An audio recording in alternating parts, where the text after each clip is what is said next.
കാലാകാലങ്ങളായി നമ്മൾ ഈ ടീമിനോടുള്ള ആരാധന എന്നുള്ള മട്ടിൽ നമ്മൾ എങ്ങനെ ഉറച്ചൊരു ടീമിനൊപ്പം നിരന്തരം നിൽക്കുന്ന ഒരു സമീപനം തൽക്കാലം എനിക്കില്ലാനും.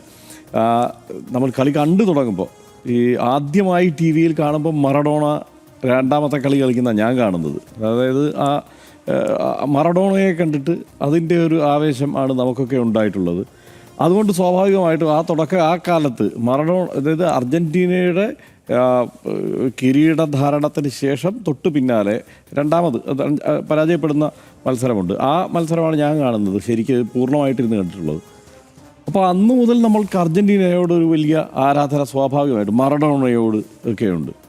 അപ്പോൾ അതുകൊണ്ട് നമ്മളെന്താണ് എല്ലാ കാലത്തും അർജൻറ്റീനയുടെ ആരാധകനാണ് എന്ന് നമുക്ക് പറയാൻ കഴിയില്ല. കാരണം അതിന് തൊട്ട് ചേർന്ന് വരുന്ന കളി വിജയിക്കുന്നത് ജർമ്മനിയാണ്.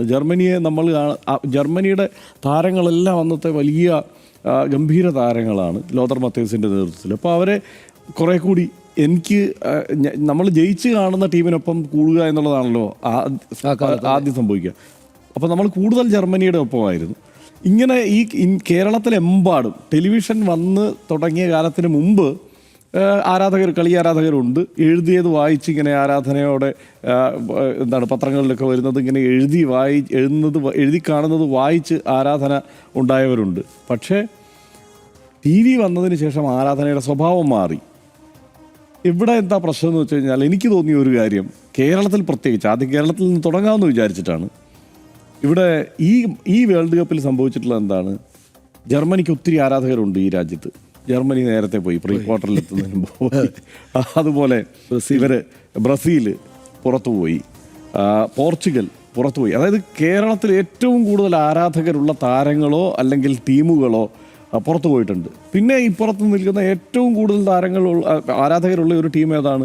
അർജൻറ്റീനയാണ് കേരളത്തിൽ. അപ്പോൾ അർജൻറ്റീന തുടരുകയാണ്. അതിലൊരു അസ്വസ്ഥതയും പ്രശ്നവും മറ്റെല്ലാവർക്കും ഉണ്ട്.